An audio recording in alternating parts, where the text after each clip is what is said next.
Chapter 21. I slammed the book shut. What a cheat! I cried angrily.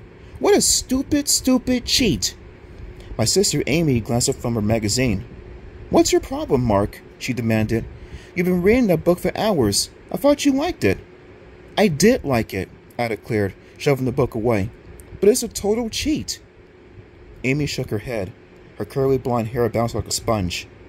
I have curly hair too, but it's dark and the curls aren't so tight and tiny, and I don't have a round head like a little baby doll. Amy is 11, just 1 year older than me, but she always acts as if she's my older sister or something. You like all those books with knights and dragons, she muttered. Boring. It wasn't boring. It was exciting, I insisted. These kids were playing a card game and, ooh, thrills and chills, Amy exclaimed, rolling her big blue doll eyes. Do I need a sister who is totally sarcastic all the time? Yeah, like I need a hairy wart on my nose. Then the book gets to a really exciting part, I continued, and when it gets to totally intense, it just says, you finished the story. Wow, that is a total cheat, Amy agreed. She closed the magazine and dropped down on the floor beside me. She reached for the book. What's it called, Mark? It's called Be Afraid, I told her. It's about a kid named Connor. Connor? Yeah, Connor Buckley. He steals a deck of cards, but it turns out to be a really evil card game with dragons and knights and stuff. Cool, Amy said. Yeah, I agreed. It turns out that the guy Connor stole the card game from is a wizard, and when Connor tries to return the cards, the wizard is really angry. So he sends Connor and his two friends into the game. Amy stared at me. So they have to fight the dragons? Well, yeah, I replied. But then they get caught by these weird stalk creatures. And before they could defeat them or escape, the book just ends, and it says, you finished the story. Amy laughed. She has a high, squeaky giggle that makes my teeth itch. I guess the author ran out of ideas, she said. I guess, I replied unhappily. Amy picked up the book and flipped through the pages. Oh, wow, she exclaimed. I found something. Look, something tucked in a pocket in the back cover. She slid her hand into the back cover and pulled out something. A deck of cards. She handed them to me. I turned them over and flipped through them. Crows, dragons, jackals. It's the card game, I cried excitedly. It's the cards from the book.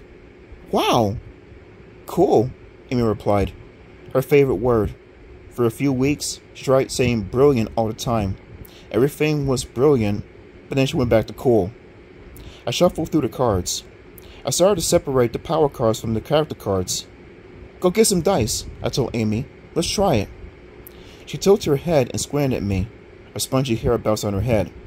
You mean try the game? Sure, I replied, separating out the fake cards. It'll be fun. We don't have anything else to do, right? It was near the end of summer, and Amy and I were both pretty bored. Mom and Dad traveled to France for 2 weeks, but they left us behind. Our cranky grandmother was staying with us.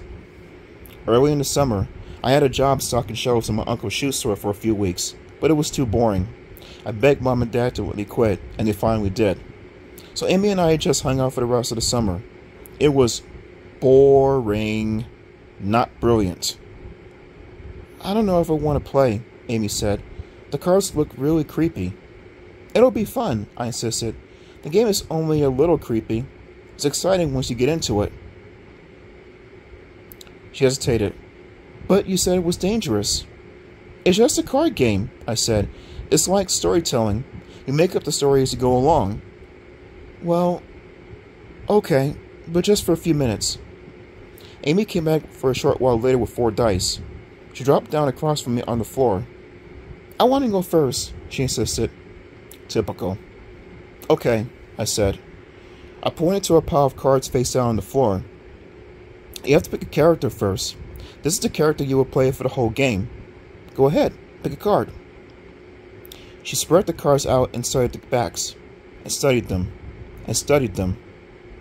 Amy, there's nothing to see, I cried. You're staring at the backs. Okay, she moaned. She picked a card, turned it over, and the room went black.